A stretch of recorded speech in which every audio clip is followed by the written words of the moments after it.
2000m 상공에서 끔찍한 상황이 벌어졌다. 경비행기 조종사가 갑자기 기절했고 탑승객은 당신뿐이다. 비행기가 회전하며 아래로 추락하는 것이 느껴진다. 살 방법은 하나뿐이다. 직접 비행기를 조종해야 한다.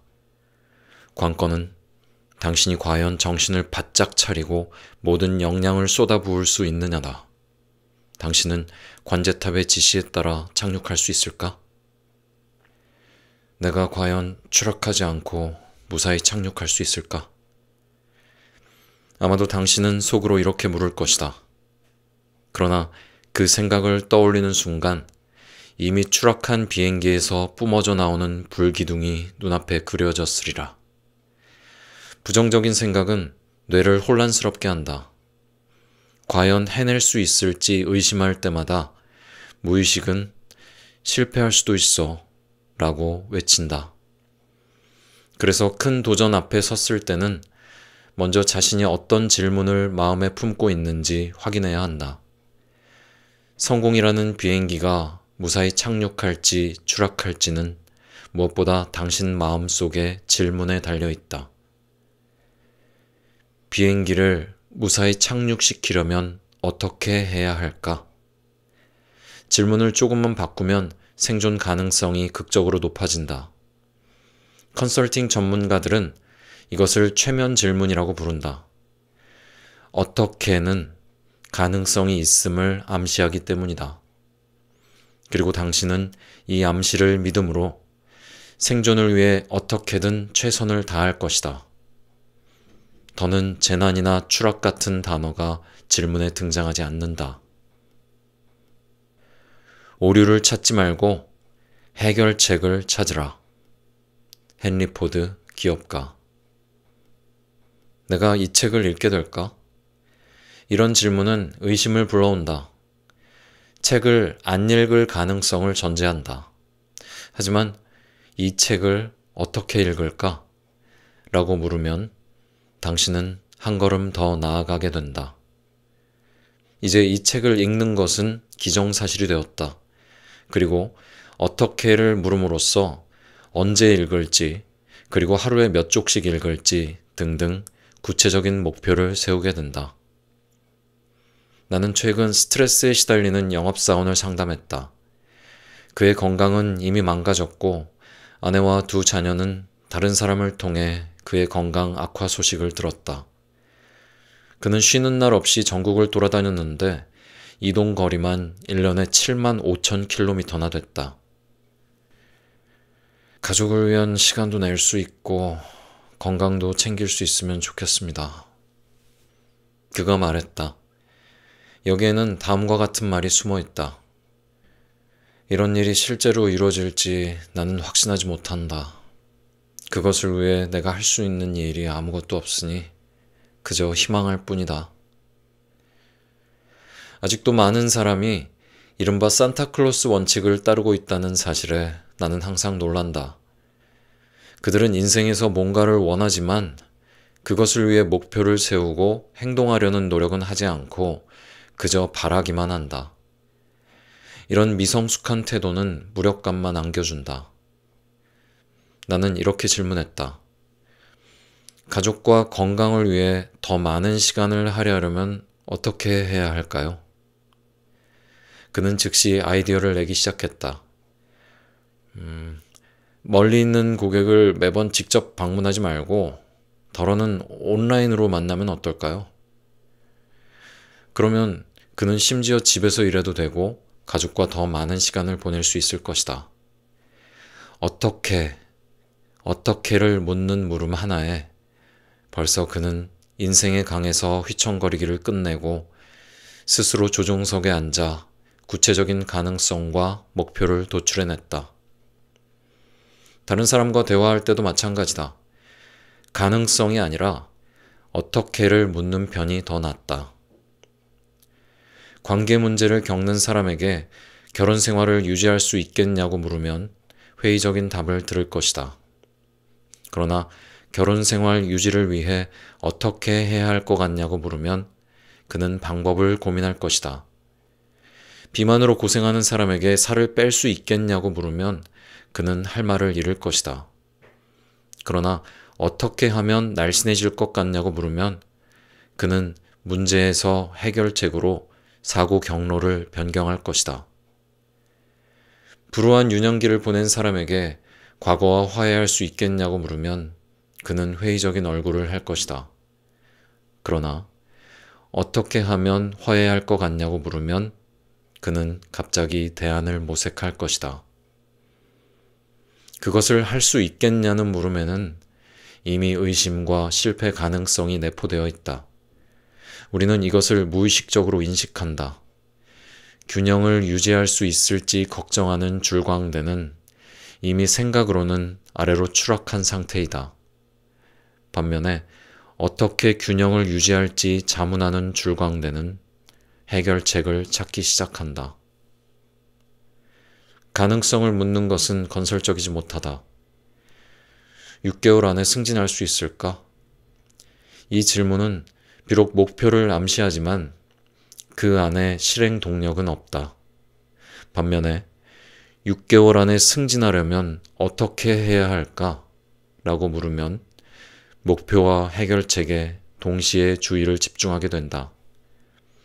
당신은 이미 적극적으로 행동하는 자신을 보게 될 것이다. 실행력을 높이고 싶다면 어떻게를 더 구체적으로 쪼개보는 방법이 있다. 지금 혹은 첫 번째로 할 수 있는 일이 무엇인지 생각해보라. 육하 원칙에 따라 명확하고 간략하게 행동지향적 질문을 하라. 그러면 당장 소매를 걷어붙이고 행동하는 모습을 눈앞에 그릴 수 있다. 첫 번째 행동은 두 번째, 세 번째 행동으로 이어진다. 그렇게 행동이 쌓이면 결국 목표를 이루게 된다. 예를 들어보자. 첫 번째 예. 시험에 합격하려면 첫 번째로 무엇을 할 수 있을까? 수문 확신 1. 나는 시험에 합격할 것이다. 2. 나는 주도적으로 어떤 일에 착수한다. 3. 첫 번째 단계는 두 번째 단계로 이어질 것이다. 그렇지 않으면 이것은 첫 번째 단계가 아닐 터이다. 4. 나는 주체적으로 행동할 수 있고 시험에 확실히 합격한다. 두 번째 예. 더 조직적으로 행동하기 위해 내가 할 수 있는 첫 번째 작은 일은 무엇일까? 수문 확신 1. 나는 더 조직적으로 행동할 수 있다. 2. 나는 행동하는 사람이고 일에 착수한다. 3. 작은 일이 벌써 효력을 낸다. 4. 또 다른 작은 일이 뒤를 따를 것이다. 5. 나의 계획은 확실히 성공한다. 그것을 어떻게 해낼지 묻되 그 첫 번째 단계를 궁리하라. 목표 달성에 이르는 첫 번째 단계가 미미해 보인다고 실망할 필요 없다. 작게 시작할수록 심리적 저항도가 낮아지고 다음 행동이 연쇄적으로 발생한다. 질문을 조금만 바꾸면 행동이 바뀌고 결과적으로 인생의 방향이 바뀐다. 변화는 언제나 도미노처럼 일어난다. 내가 더 조직적으로 행동할 수 있을까? 당신의 무의식이 답한다.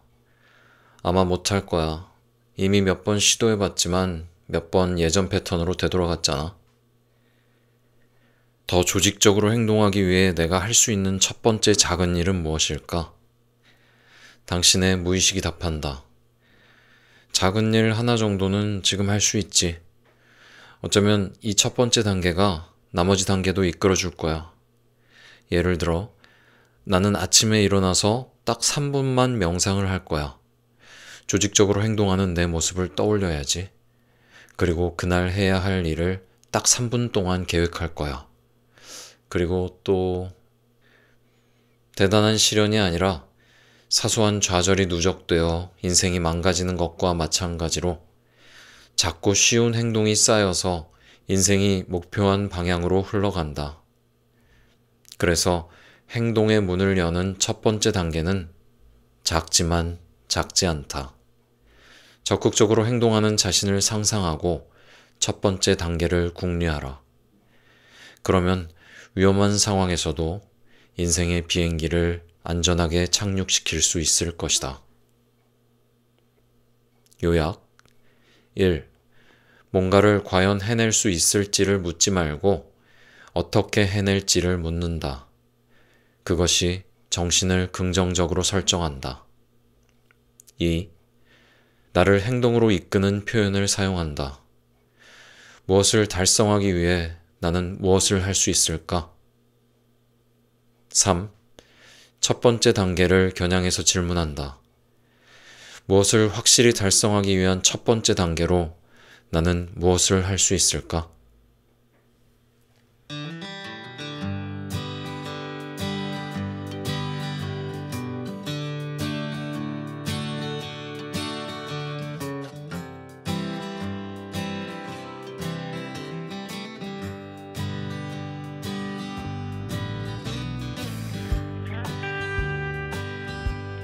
여러분 안녕하세요. 신의 목소리입니다.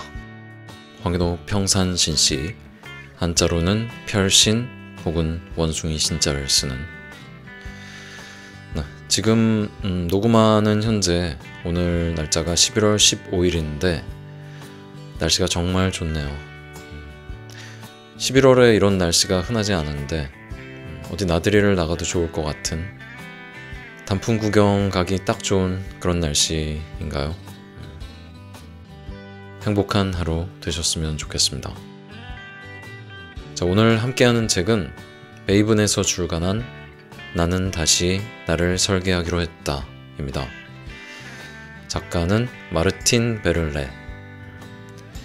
여기 책에 나와 있는 걸 간단하게 읽어드리면, 독일 최고의 자기개발 전문가, 구독자 80만 명, 누적 조회수 2억 뷰에 이르는 유튜브 채널 코칭과 커리어 팁의 운영자이며 200주 연속 슈피겔 베스트셀러 목록에 이름을 올린 작가다.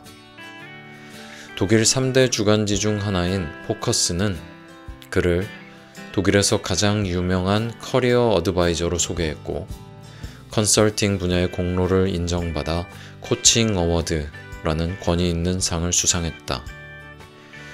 그의 컨설팅은 현실적이기로 유명하다. 기자로 커리어를 시작해 편집장을 거쳐 대기업 경영진까지 두루 경험한 그는 직장의 현실과 직원들의 사고방식을 누구보다 잘 알고 있다. 문제를 정확히 바라보는 법, 즉시 적용할 수 있는 해법을 전하는 데 주력한다. 핵심만 골라 이해하기 쉽고 행동하기 좋게 펼쳐놓는다. 여기 프롤로그에서 인상 깊었던 문장도 소개해 드릴게요. 인생을 바꾼다는 것은 곧 습관을 바꾼다는 뜻이다. 그리고 습관은 꾸준한 반복을 통해서만 바꿀 수 있다. 사람들은 대개 변화에는 대단한 결심 혹은 충만한 의욕이 선행되어야 한다고 믿는다. 그러나 수천 명을 상담한 결과 의욕과 결심이 없어도 누구나 충분히 달라질 수 있다. 딱 2분만 행동하면 된다. 2분의 행동이 의욕을 부르고 행동 하나가 후속 행동으로 이어진다.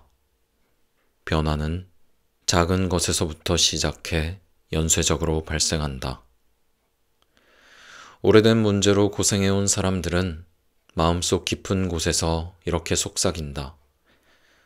내가 과연 달라질 수 있을까? 나는 그들에게도 같은 답을 들려주고 싶다. 당신이 어떤 유전자를 가지고 태어났든 어떻게 살아왔든 상관없다. 생각이 행동이 되고 행동이 습관으로 이어지는 변화의 3단계를 알면 누구나 달라질 수 있다. 변화의 동력은 생각보다 작은 곳에 있다. 제 변화의 동력 역시 생각보다 작은 곳에 있습니다. 좋아요와 구독, 알림 설정, 그런 것들. 요즘엔 하이프도 있죠. 하이프 부탁드리고요. 댓글. 네. 혹시 댓글을 달기 부담스러우신 분들은 댓글창에 숫자 9를 입력해 주시면 감사하겠습니다. 저한테 정말 큰 힘이 됩니다. 자, 그러면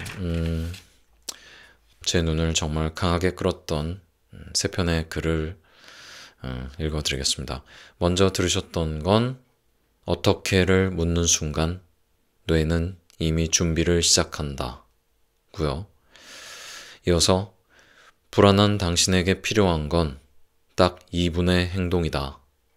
그리고 인생을 망치는 것은 대단한 시련이 아니라 사소한 변명이다. 까지 들으시겠습니다. 불안한 당신에게 필요한 건 딱 2분의 행동이다. 프리젠테이션에 관한 책을 쓸 예정이야. 친한 동료가 어느 날 자랑스럽게 말했다. 언제 시작하는데? 내가 물었다. 방금 프로그램 하나를 설치했어. 그걸로 자료도 수집하고 참고 문헌도 정리할 수 있대. 그래서 글쓰기는 언제 시작할 예정인데? 자료 조사가 끝나면 바로 시작해야지. 프리젠테이션에 관한 중요한 책들도 읽어보고 싶어. 독일어 책과 영어 책 모두. 나는 의심이 들었다. 장담하는데 너 글 쓸 준비가 아직 안 돼 있어. 그렇지? 맞아. 그쪽 분야의 최고 전문가들을 인터뷰할 생각이야. 그들의 프리젠테이션을 듣고 나중에 내 책에 그것도 쓸 거야.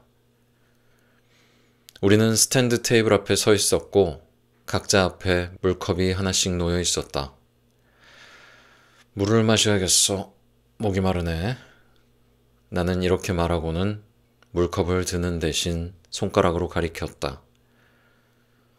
참지 말고 얼른 마셔. 동료가 말했다. 하지만 마시기 전에 이 물에 든 성분을 알아보고 싶어. 지금? 정말? 이건 그냥 생수니까 마셔도 돼. 아니야. 생수 제조사와 먼저 인터뷰를 해야겠어. 그 다음 공급망을 자세히 조사할 생각이야. 그리고 이 물이 실제로 어디서 나오는지 명확히 밝힐 거야. 그제야 동료는 내 의도를 이해하고 웃었다. 갈증을 해소하고 싶으면 즉시 물을 마셔야 한다 이거지? 책을 내고 싶다면 즉시 글을 써야 한다? 그렇다. 이 대화를 나눈 것이 7년 전이다. 하지만 불행히도 동료는 아직도 원고 작성을 시작하지 않았다. 책을 내겠다던 동료는 거대한 조사 장애물을 만들어 지필의 길을 막았다. 그리고 새로운 습관을 결심한 10명 중 적어도 5명은 그와 같이 시작하지 않아서 실패한다. 다음은 실제 일화이다. 55살인 허버트는 18살부터 피운 담배를 끊기로 했다. 그는 금연에 관한 책을 읽고 영상을 보고 최면술 강좌를 들었다.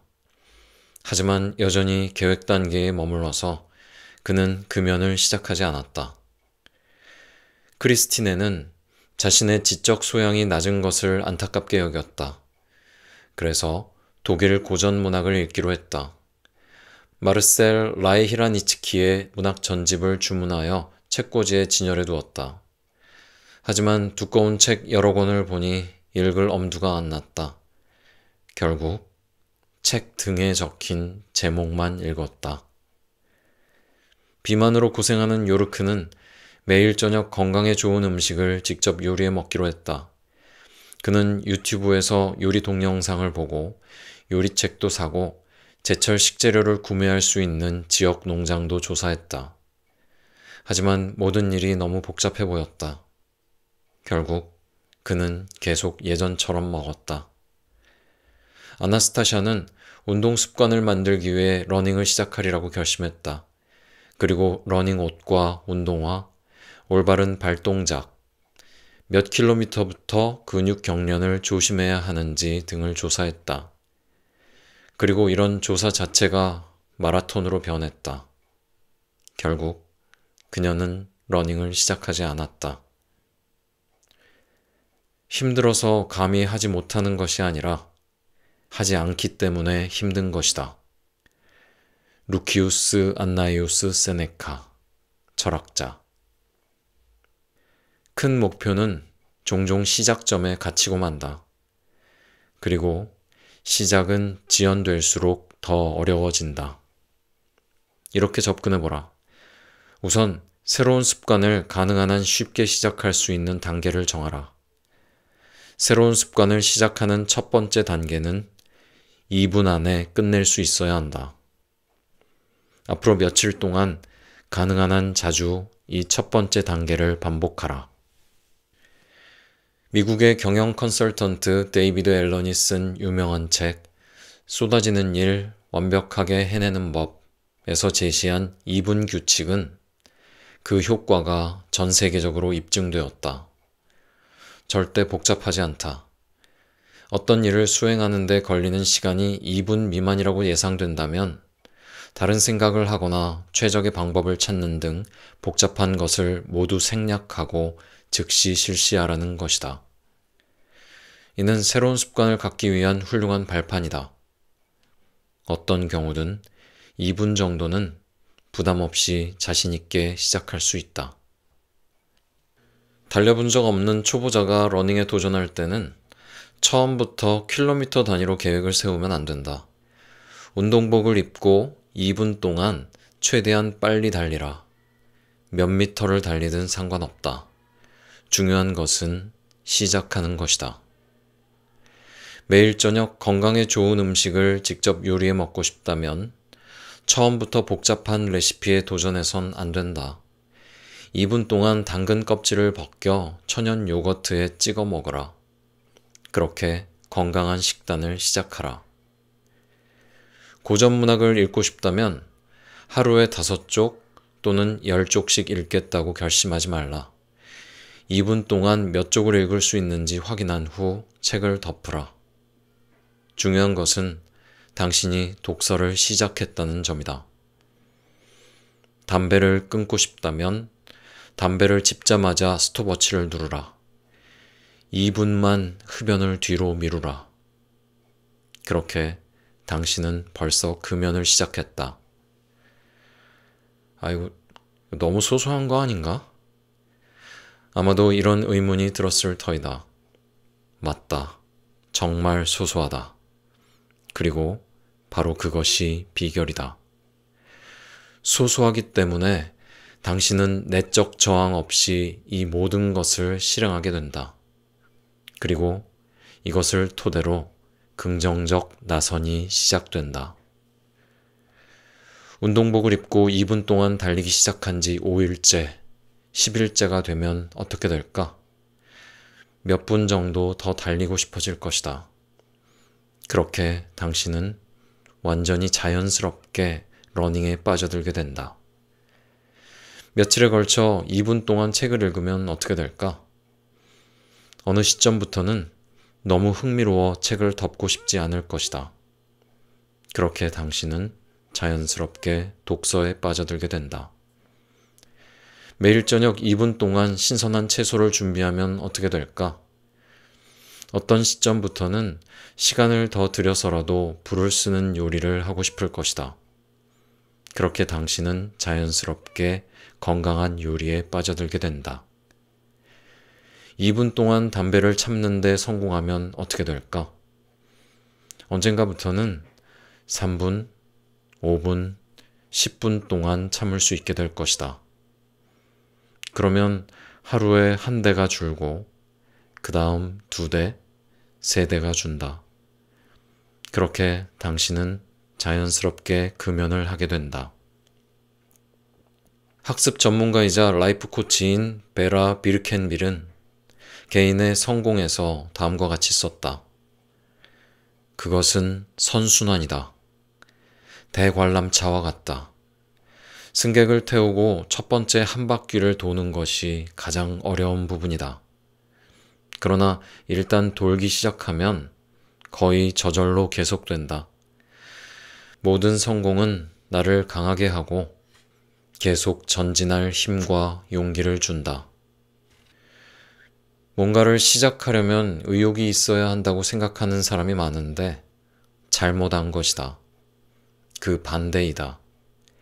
일단 시작하면 의욕이 생긴다. 11월에 비를 맞으며 달리는 장면을 상상하면 달리고 싶은 마음이 사라진다. 하지만 이것을 이겨내고 일단 달리기 시작하면 갑자기 의욕이 샘솟는다. 의욕, 자제력, 신뢰 등 모든 미덕은 당신 안에 잠들어 있다. 그들을 깨울 수 있는 것은 당신의 결심이 아니라 행동이다. 모든 생각과 걱정의 말을 뒤로 보내고 딱 2분만 움직이라. 2분의 행동이 의욕을 부르고 행동 하나가 후속 행동으로 이어진다. 새로운 습관은 그렇게 연쇄적으로 형성된다. 당신이 새롭게 도전하고 싶은 일은 무엇인가? 첫 2분을 시작하라.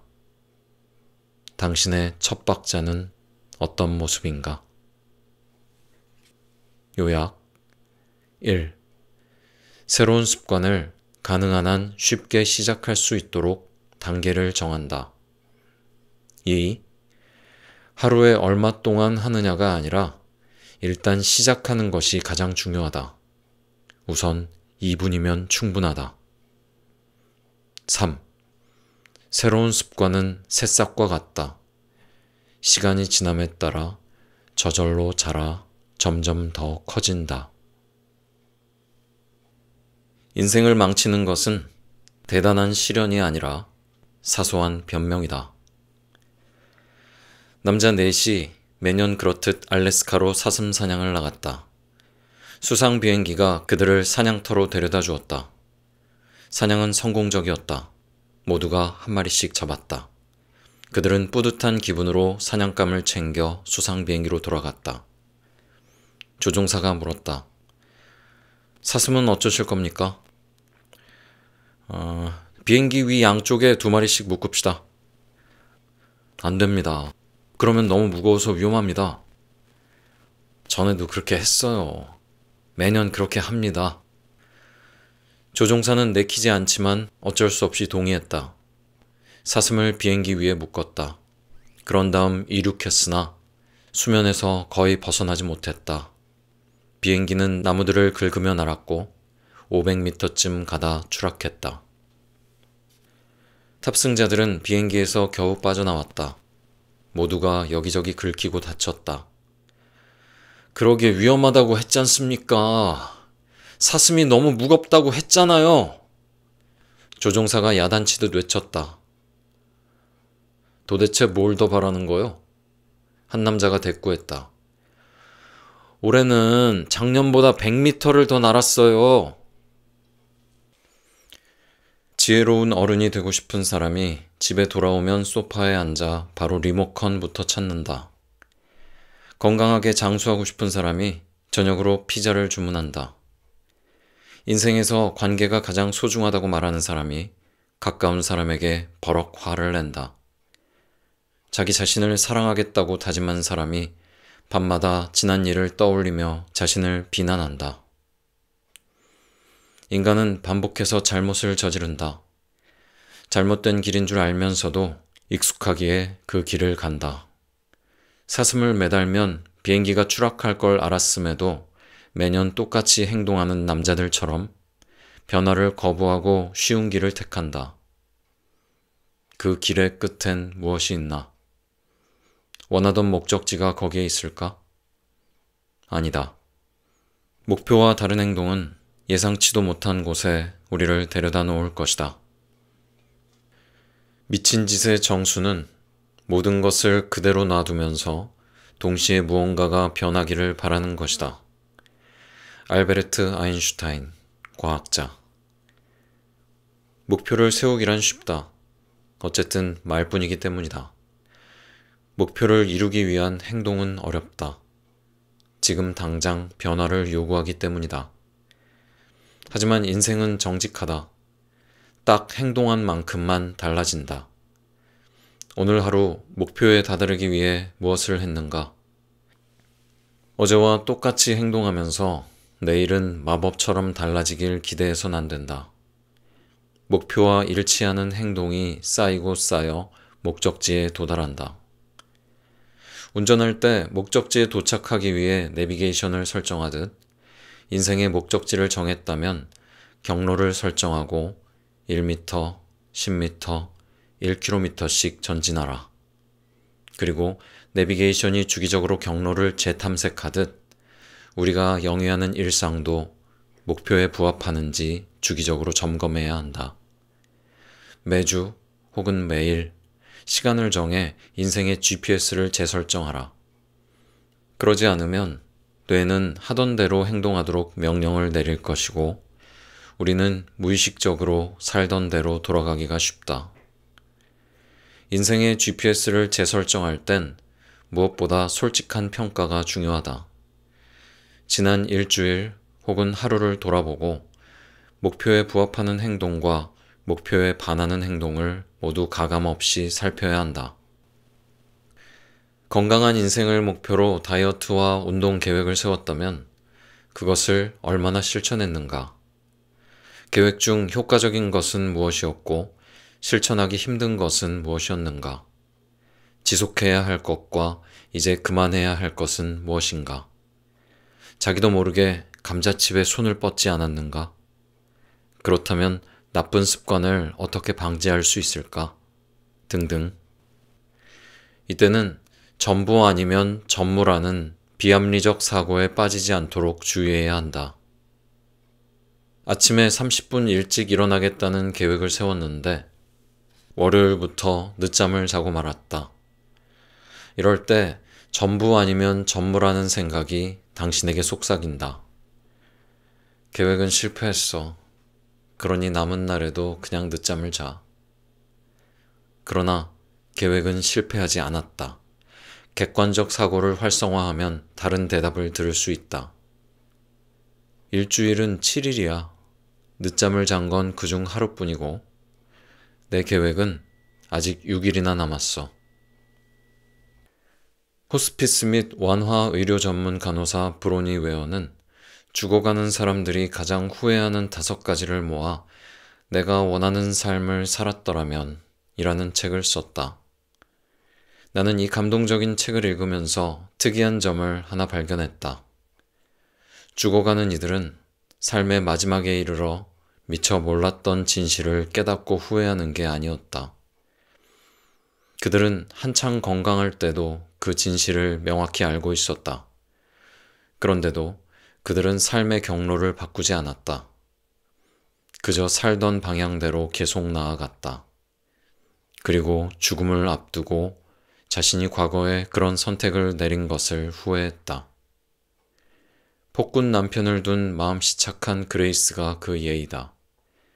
그녀는 결혼 생활이 감옥과 같다고 항상 느꼈고 예전에 벌써 이혼하는 게 옳다고 생각했다. 그러나 다른 사람들의 시선이 두려워 실행하지 못했다. 그래서 마땅히 누렸어야 할 행복을 제대로 누리지 못했다.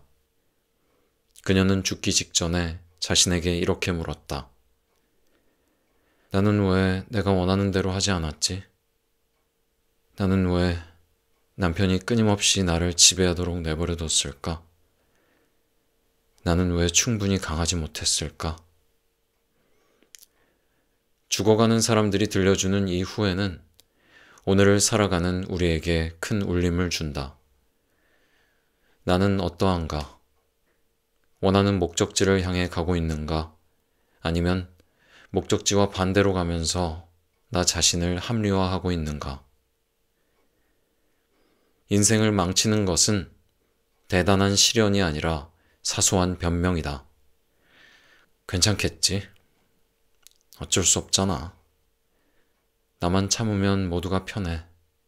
같은 순간순간 내뱉는 자주 섞인 말이 변화를 가로막고 인생을 정체시킨다.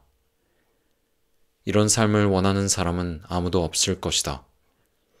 그렇다면 브로니 웨어가 책에 쓴 죽어가는 사람들의 5가지 후회를 되새기며 당신 인생의 목적지와 경로를 재탐색해보라.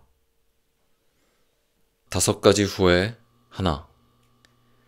다른 사람들이 내게 기대하는 대로 살기보다는 나에게 솔직할 용기가 있었더라면.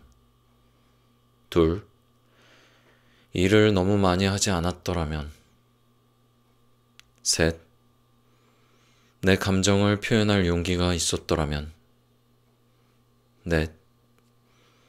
친구들과 계속 연락하고 지냈더라면. 5. 나 자신에게 더 많은 즐거움을 허용했더라면. 목표는 멀어 보이고 실천은 어렵지만 일상의 유혹은 즉각적이고 강력하다. 그래서 우리는 종종 휘발성 쾌락과 소중한 가치를 맞바꾼다. 아이와 함께할 시간을 스마트폰에 써버린다. 술과 담배로 건강을 낭비한다. 돈을 쇼핑에 탕진하고 위험한 투자를 감행한다. 그러다 인생의 마지막 정거장에 이르러 기대한 곳에 도착하지 못했음을 알고 후회한다. 하지만 때는 너무 늦었다. 소중한 가치는 가지기는 어려워도 무엇과도 맞바꿀 수 없는 지속적인 만족감을 선물한다. 나는 당신의 인생이 그런 소중한 가치로 채워지길 바란다. 결국 오늘 하루 1시간 30분을 무얼 하며 보냈는가가 삶의 종착지를 결정한다. 오늘 경로가 1도 틀어지면 1년 후엔 과연 어디에 도착할까? 그러니 오늘의 일상을 살피라. 경로를 정방향으로 수정하라. 요약 1. 다른 인생을 바란다면 다르게 행동해야 한다. 2. 계획을 실천할 땐 전부 아니면 전무의 오류를 조심하라. 3. 인생의 마지막을 떠올리면 지금 무엇을 해야 할지 알 수 있다.